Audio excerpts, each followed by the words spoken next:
Good morning students, myself Mohammad Nazim. Today we go through the topic of class 9th of physics, motion.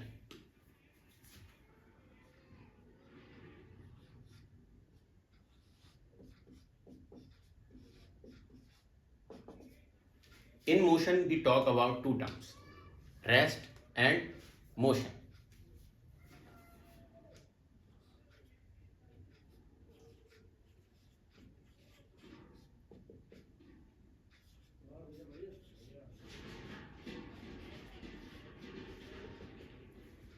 What about rest? Suppose this is a blackboard. According to you, you are sitting on your chair and this blackboard is in rest position. This blackboard is not moving and does not change its position with respect to you and with respect to time. So you can say that this blackboard is in at rest position. So what about this blackboard with respect to sun? We know that this blackboard is in our earth and earth is rotating around the sun. So we say that according to sun, this blackboard is in motion. So basically rest and motion terms are relative term. Relative term, it depends upon observer. So basically the definition of rest is if a body does not changes its position with respect to stationary object and time, it's called rest. What about motion? If a body changing its position with respect to a stationary object and time, it's called in motion. So after all this, we conclude that motion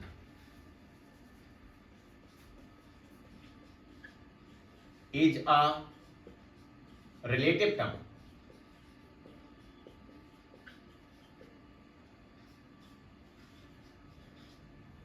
If a body is in rest position with respect to you, it does not mean it is always rest with respect to some other observer.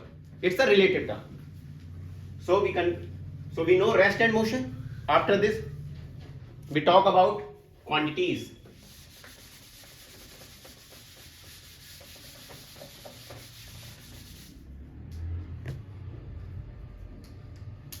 Quantities, physical quantities. Quantities means can we measure?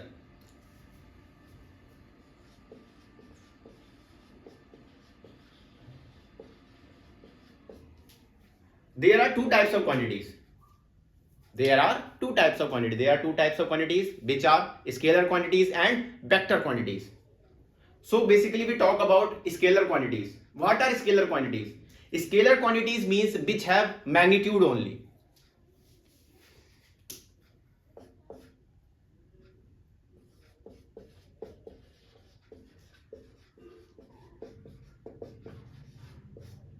Magnitude only.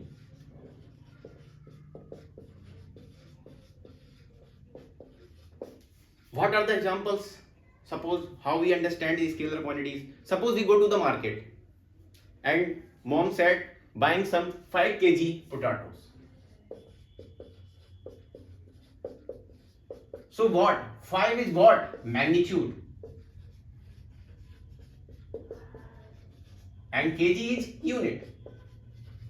Gram, kg is unit. So basically scalar quantities are those quantities which have magnitude only but not direction.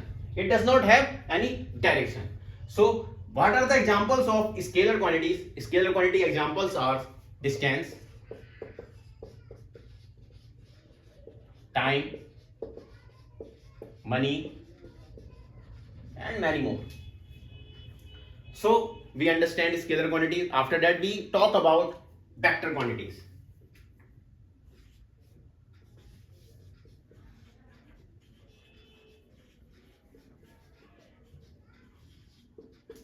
Vector quantities. What about vector quantities? A quantity which have magnitude as well as direction. Magnitude plus direction. Magnitude plus direction. A quantity which have magnitude as well as direction is called vector quantities. You understand or not? So we understand through the example. Suppose you said to me, sir, move 5 meter. So what? 5 meter what? In which direction? Suppose this is east direction, this is west direction, this is north direction, and this is south direction. You said, sir, 5 meter in east direction. So I am going to 5 meter east. So what is means 5 meter north? 5 meter what? Magnitude.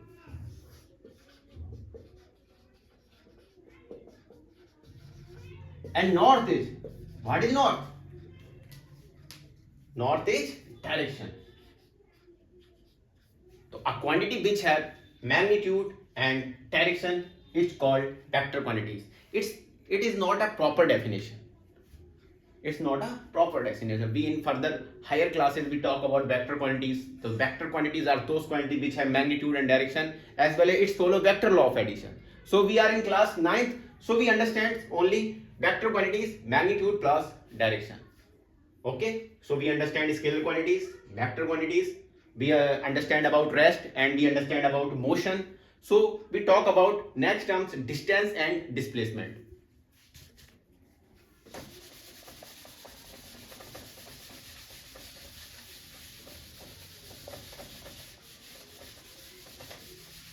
You understand or not? So we divide the board in two parts. So understand very clearly distance and displacement.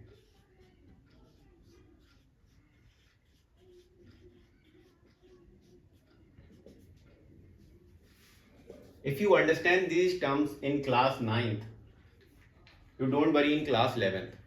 So first of all, we talk about distance. What is distance? So distance is path traveled by a body या particle.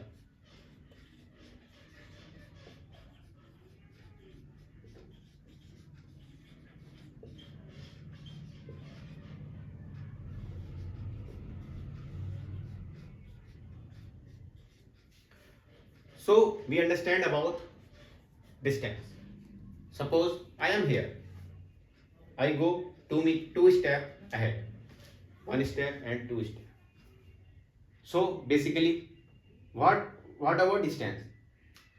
I traveled a part of 2 meter. 1 meter and 2 meter. So distance is path traveled by a body or particle. Suppose from this is point A and this is a point B. This is our initial destination and B is a final destination. So there are 3 paths. There are 3 paths. First path like this. Second path is like this, more bigger path. And third path is shortest path. This is our first path. This is our second. And this is our third path. Suppose this is 10 kilometer. This is 5 kilometer. And this is 15 kilometer. So we understand about the concept of distance. So we go through the part. Suppose a body is here and go through this path. So it travel from A to B 10 kilometer. But now this body is go through this path and travel 15 kilometer. So we understand that distance depend upon path. The path traveled by a particle is called distance. What about displacement? What about displacement? Displacement means shortest distance between initial and final position.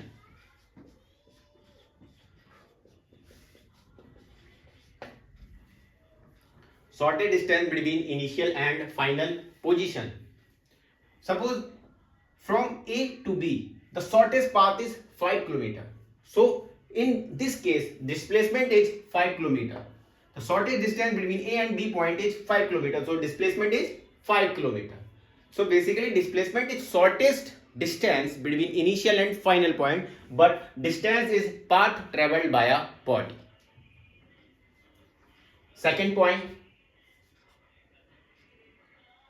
it is a scalar quantity. We talk about scalar and vector quantity.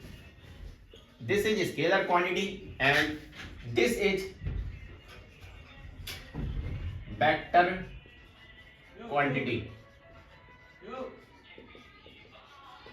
It is a vector quantity. It is a vector quantity. Its SI unit is meter. And for further larger scale we take kilometer. So meter SI unit, and further we take kilometer. There are more concept about distance and displacement. Suppose I am here and we go 2 meters ahead. So distance is here 2 meters. If we go to the initial position, suppose about this position, the initial and final position are same. So in this case, my displacement is 0, but distance not 0. So distance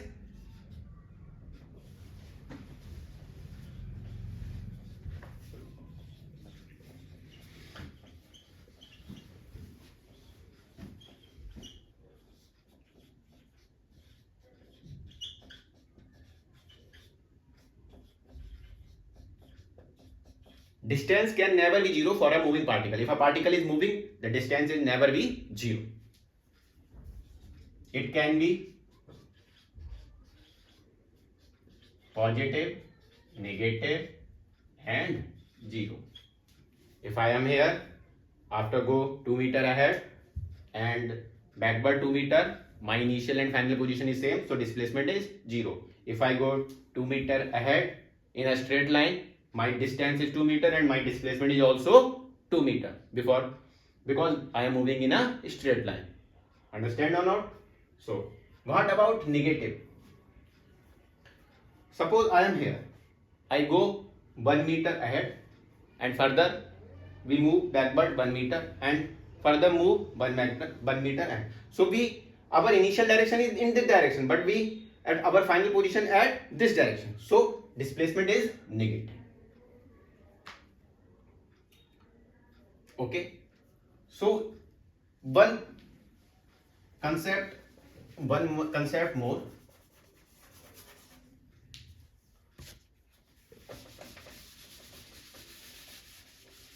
So we know about distance is 0, distance is positive, negative, 0. So we can say that distance always greater than equal to displacement. This property is very important. We talk about in next classes, in higher classes, this how to understand the distance equal when we moving in a straight line. When we moving in a straight line and distance greater than equal to displacement always.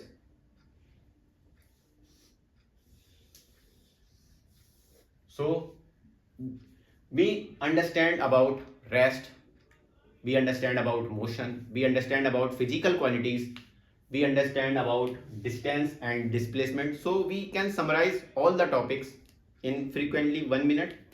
So what is rest? If a body does not change its position with respect to stationary object and time, it's called rest. If a body changes its position with respect to stationary object and time, it's called in motion.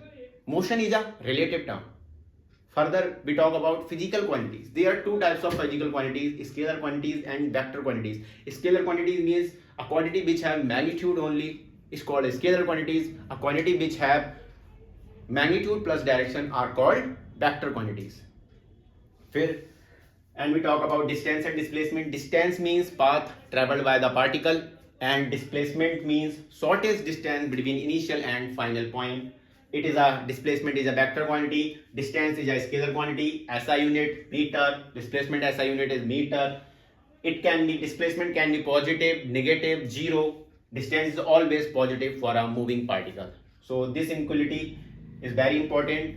Distance is always greater than equal to displacement. So thank you for this